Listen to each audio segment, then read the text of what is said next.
नमस्कार, news 18 special देख रहे हैं आप और मैं हूं आप सबके साथ अनूप। खबरों की शुरुआत करेंगे और सबसे पहले बात एक परीक्षा और 3 परिणाम की। जी हां, बिहार का बीपीएससी एक बार फिर अपने कारनामे से सुर्खियों में है और इस बार मामला थोड़ा अलग है। मामला यह है कि एक कैंडिडेट लेक्चरर के लिए परीक्षा तो उसने एक ही दी, लेकिन रिजल्ट 3 विषयों का आ गया। जाहिर तौर पर मामला बड़ा है जो अब हाईकोर्ट तक पहुंच चुका है। बीपीएससी ने सरकारी टीचर ट्रेनिंग कॉलेज में लेक्चरर की बहाली में तो हद ही कर दी। एक कैंडिडेट को 3 विषय में पास कर फाइनल रिजल्ट दे दिया, वो भी एक विषय की परीक्षा लेकर 15 विषयों का रिजल्ट जारी कर दिया गया। बीपीएससी ने विज्ञापन संख्या 2/2016 के तहत विज्ञापित 16 विषयों के कुल 478 लेक्चरर्स नियुक्ति परीक्षा का अंतिम रिजल्ट 27 फरवरी को प्रकाशित कर दिया है।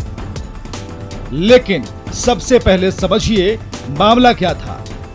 बीपीएससी ने मई 2016 में विज्ञापन संख्या 2/2016 का प्रकाशन किया।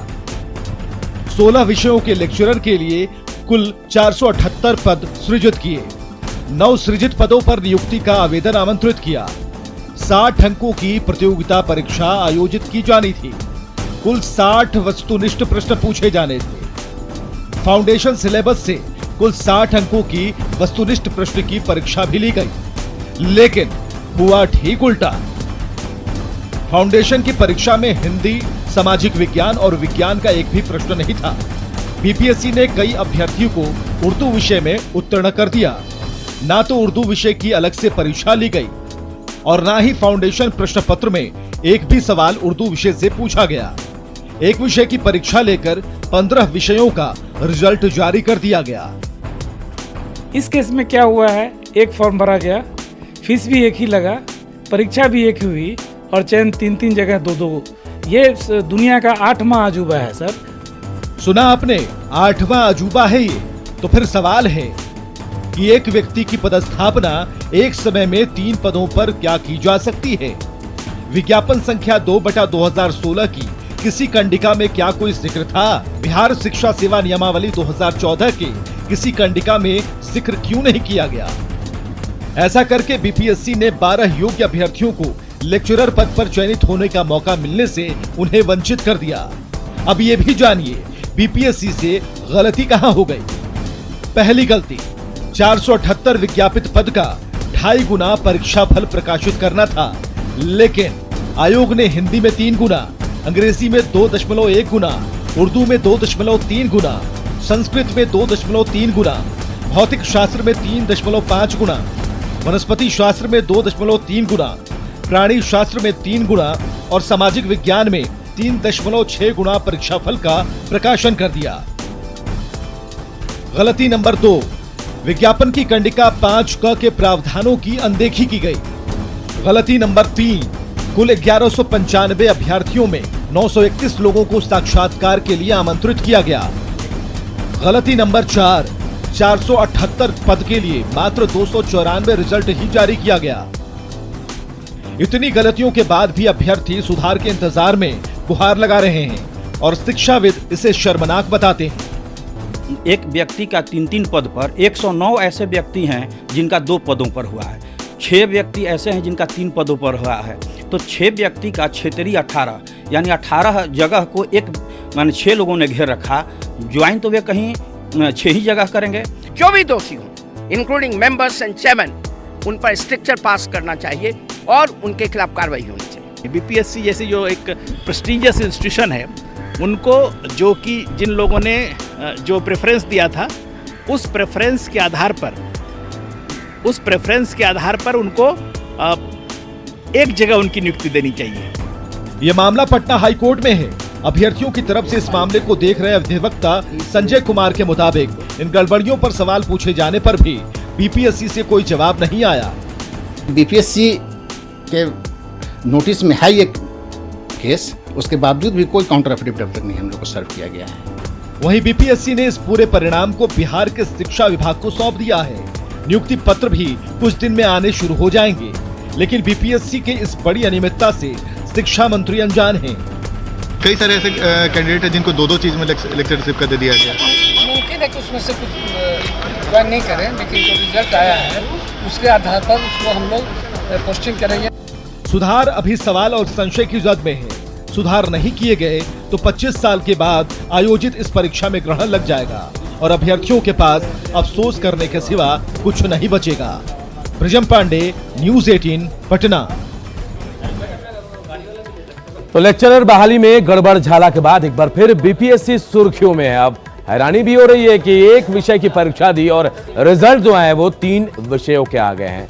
चलिए, आप सवाल भी उठ रहे हैं इस मामले को लेकर। सवाल उठता है कि इस बार बीपीएससी अभ्यर्थियों के करियर से खिलवाड़ क्यों हो रहा है। देखिए, कई सवाल हैं और सवाल भी हम आपको बता रहे हैं कि आखिर सवाल क्या है। न्यूज़ 18 के बीपीएससी अभ्यर्थियों के करियर से खिलवाड़ क्यों हुआ है, एक विषय की परीक्षा दी और 3 का रिजल्ट कैसे आ गया है, एक कैंडिडेट का 3 रिजल्ट आखिर कैसे आया है, ये सवाल है।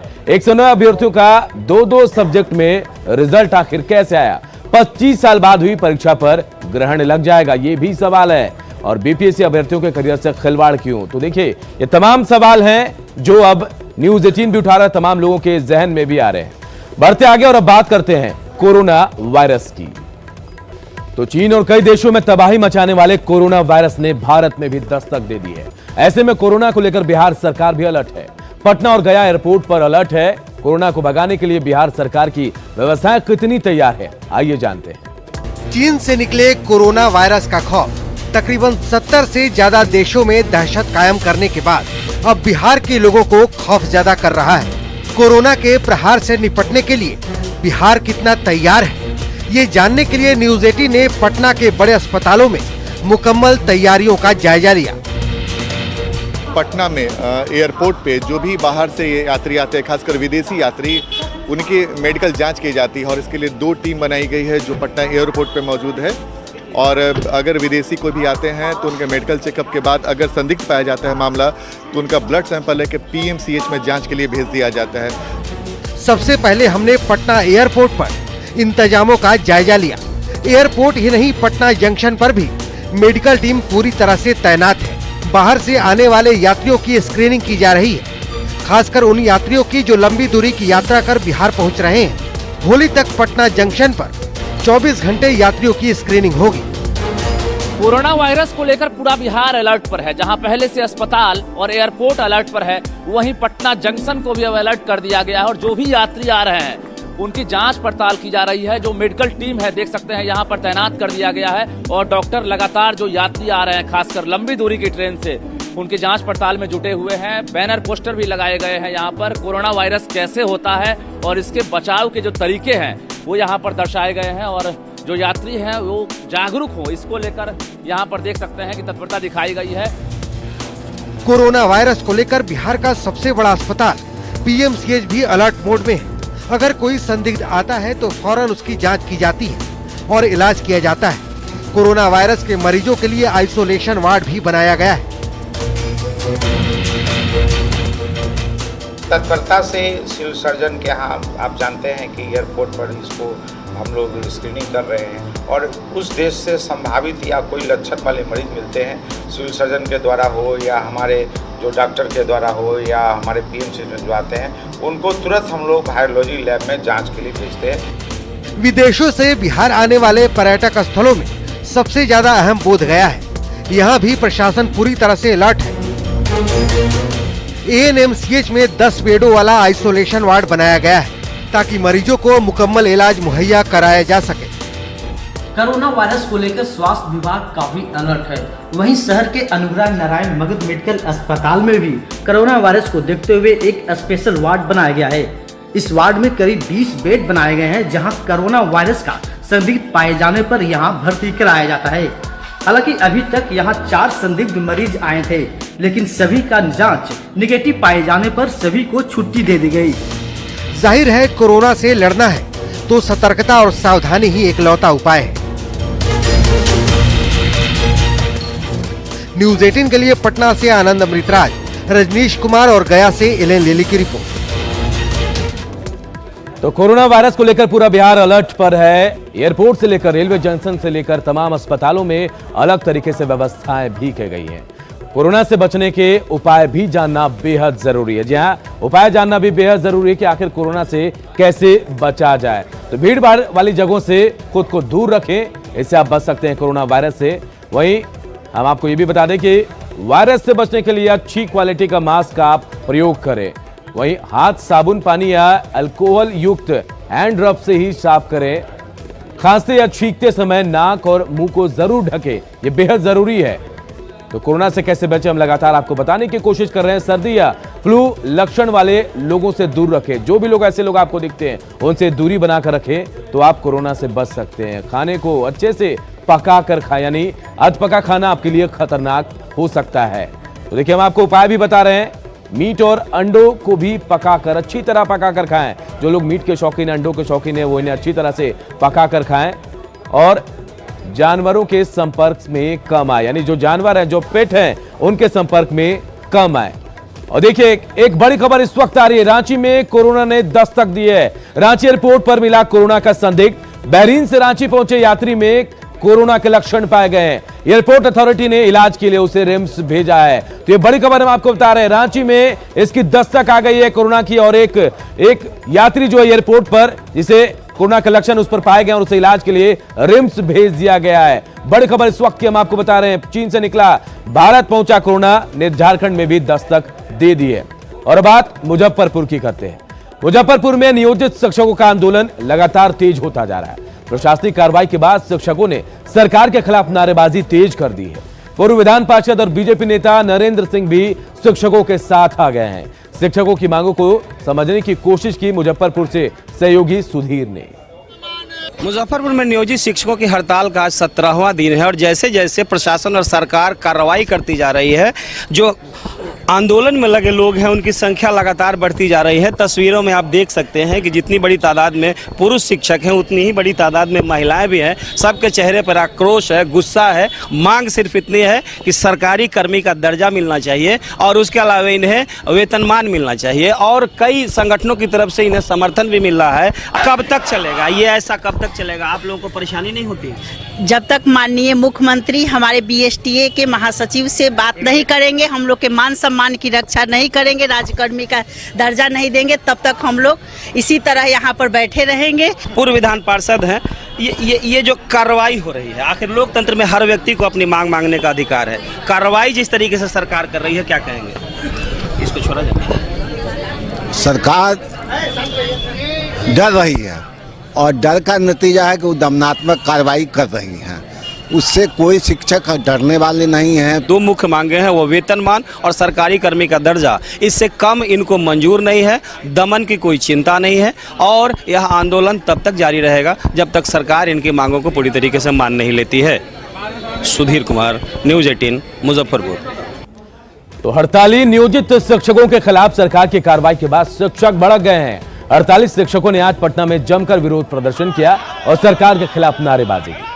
शिक्षकों के प्रदर्शन का जायजा लिया हमारे सहयोगी रजनीश कुमार ने। सरकार की कार्रवाई से राज्य भर के नियोजित शिक्षक आक्रोशित हैं, और यही वजह है कि आज सड़कों पर मार्च निकाला गया है। बिहार माध्यमिक शिक्षक संघ के सैकड़ों ऐसे शिक्षक हैं जो देख सकते हैं आप स्टेशन गोलंबर पर पहुंचे हैं, और लगातार नारेबाजी चल रही है। सीएम नीतीश कुमार का पुतला फूंका गया है और हाय हाय का नारा लग रहा है। शिक्षकों का आरोप है कि जबरन जो है कार्रवाई की गई है, और बर्खास्त की निलंबन जो है मंजूर नहीं है। समान काम समान वेतन के लिए बहुत दिनों से हम लोग संघर्षरत हैं। सरकार हम लोगों की कोई बात नहीं सुन रही है। सरकार निलंबन और कार्रवाई की जो कर रही है वो वापस करना ही होगा। ये तो पुतला आंदोलन का एक स्वरूप है, रूप है। मुख्यमंत्री जी खुद आंदोलन के उपज हैं। वार्ता करने के लिए सरकार तैयार है, आप लोग क्यों नहीं वार्ता कर रही है? तो वही सरकार को इस ओर ध्यान देना चाहिए। एक तरफ कहते हैं कि मैं शिक्षकों के हित में काम करता हूँ, मैं ही करूँगा सब कुछ, फिर ये आपकी दोहरी नीति क्यों? सवाल ये उठता है कि आखिर सरकार ठोस पहल क्यों नहीं कर रही है कि सरकार जो। तो सरकार की कार्रवाई के बाद नियोजित शिक्षक भड़क गए और पूरे प्रदेश में आंदोलन तेज कर दिया। सरकार के खिलाफ नारेबाजी हो रही, तो वहीं सीएम नीतीश कुमार के खिलाफ वो ज्यादा प्रदर्शन कर रहे हैं, उनका पुतला भी जला रहे हैं। बिहार का इकलौता बाघों का आशियाना अब गैंडों के लिए सुरक्षित ठिकाना बनेगा। जी हां, वाल्मीकि टाइगर रिजर्व में अब गैंडे भी विचरण करते नजर आएंगे। वाल्मीकि टाइगर रिजर्व में बाघों को देखने की हसरत लेकर आने वाले पर्यटकों और सैलानियों को अब जल्द ही गैंडे भी देखने को मिलेंगे। इसे गैंडा आदिवासी क्षेत्र के रूप में विकसित करने की तैयारी है। इसके लिए वाल्मीकि टाइगर रिजर्व के साथ सरकार अंतिम चरण में योजना पर काम कर रही है। नेपाल का चितवन निकुंज ही अब तक खुला गैंडा विचरण स्थान माना जाता रहा है, जिसकी तर्ज पर बिहार के इस जंगल को भी तैयार किया जा रहा है। राइनो यहाँ पर वाल्मीकि टाइगर रिजर्व में पहले भी यहाँ आते रहे हैं, खास करके वही नेपाल से गंडक नदी के माध्यम से वो आते हैं। तो अब हम लोगों ने जो हमारा जो मदनपुर एरिया है वह उनके अधिवास के लिए काफ़ी उपयुक्त जगह पाया गया है। उसकी स्टडी भी हम लोगों ने करवाई थी 2016-17 में, और स्टडी जो WI के एक साइंटिस्ट ने कुछ आकर वहाँ स्टडी किया था और उन्होंने उसको उपयुक्त पाया भी है। नेपाल से पहले भी गैंडे इस ओर आते रहे हैं और अब गैंडों को अपना ये नया ठिकाना खूब पसंद आ रहा है। इसी को लेकर सरकार अब यहाँ तैयारियों में जुटी है। वहीं सुरक्षा को लेकर वन विभाग रणनीति तैयार कर रहा है। कई एक्सपर्ट यहाँ पहुँचे हुए हैं जो गैंडों के लिए उपयुक्त वातावरण विकसित करने में जुटे हैं। ये 2-3 बिंदुओं पर स्टडी हम लोग कर रहे हैं। इसके लिए कमेटी अलग अलग एक्सपर्ट्स की बनी हुई है। इसमें एक बोनाल साहब हैं, रिटायर्ड PCCF हैं आसाम सरकार के। फिर एक WWF से हैं, अमित शर्मा जी हैं जो वाइल्ड लाइफ एक्सपर्ट हैं। श्री कुरैशी साहब हैं, वो WII के एक्सपर्ट हैं, साइंटिस्ट हैं वो ग्रासलैंड के बारे में। अब तक बाघों की चहलकदमी के लिए देश में मशहूर बिहार का ये अभ्यारण्य अब जल्द ही गैंडों का ठिकाना बनेगा। वाल्मीकि टाइगर रिजर्व में सफारी पर निकले सैलानियों को अब गैंडों का भी दीदार हो सकेगा। न्यूज़ 18 के लिए बगहा से मुन्ना की रिपोर्ट। इधर मुजफ्फरपुर में कार और बस में सवार लोगों के बीच जमकर मारपीट का वीडियो वायरल हो रहा है। घटना गायघाट के मैची टोल प्लाजा की है, जहां 2 गाड़ियों में सवार लोग आपस में ही भिड़ गए। हालांकि टोल प्लाजा के सुरक्षा कर्मियों के बीच बचाव के बाद मामला शांत हो गया। बताया जा रहा है कि टोल प्लाजा पर बस से कार में खरोंच लग गई, जिसके बाद कार ड्राइवर और बस ड्राइवर के बीच बकझक होने लगी। इतने में बस में बैठे सभी बारातियों ने कार में बैठे लोगों की जमकर पिटाई शुरू कर दी। फिलहाल पुलिस बस ड्राइवर को थाने ले जाकर पूछताछ कर रही है। मारपीट कर रहा है भाई।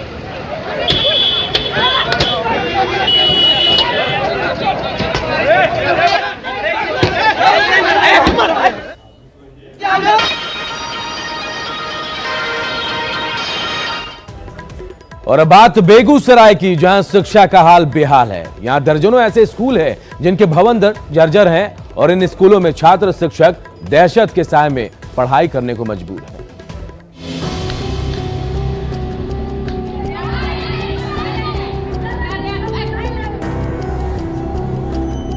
ये नजारा है बेगूसराय के सिहेमा हाई स्कूल का।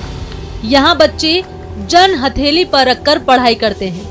छत का प्लास्टर आए दिन टूटकर गिरता रहता है, जिससे हमेशा हादसे की आशंका बनी रहती है। इसे लेकर स्कूल के शिक्षकों ने कई बार गुहार भी लगाई, लेकिन अब तक कोई सुनवाई नहीं हुई। से बहुत यह खंडा टाइप का हो गया है। यहाँ बहुत तरह के टुकड़े टुकड़े गिरते हैं छत से। जब हम पढ़ने के लिए घर से आते हैं तो गार्जियन भी मना करते हैं कि मत जाओ, स्कूल कभी भी गिर सकता है। टूटा हुआ है, इसलिए हम सबको डर लगता है कि कहीं गिर ना जाए। छत है सब टूटा हुआ है, झरझरा कर गिरता है। सारे हाई स्कूल क्या कहते हैं जर्जर बिहार में। तो हम लोग क्या कहते हैं पढ़ाते कम हैं, हर समय ध्यान रहता है छत पर कि किस समय क्या कहते हैं छत गिर जाएगा, किस समय छत गिर जाएगा। इस कारण से सारे टीचर यहाँ सशंकित थे। स्कूल में शौचालय की भी समुचित व्यवस्था नहीं थी। बाद में रिफाइनरी की तरफ से शौचालय का निर्माण कराया गया। वहीं जिले के DM जल्द ही स्कूल के जीर्णोद्धार की बात कह रहे हैं।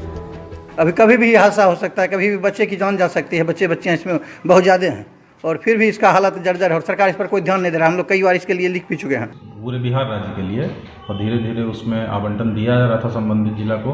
तो हम समझते हैं कि अभी थोड़ी गति इसमें धीमे हो गई है, लेकिन जैसे जैसे राशि इसमें मिल रही है उसका निर्माण किया जा रहा है। वैसे सिहेमा हाई स्कूल महज एक बानगी है। बेगूसराय समेत राज्य भर में ऐसे कई स्कूल हैं जिनके या तो अपने भवन नहीं हैं या फिर कुछ स्कूलों के भवन हैं तो भी काफी जर्जर हो चुके हैं। न्यूज़ 18 के लिए बेगूसराय से संतोष कुमार की रिपोर्ट।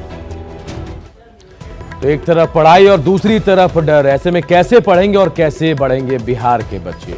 न्यूज 18 स्पेशल में फिलहाल इतना ही। मुझे दीजिए इजाजत। नमस्कार।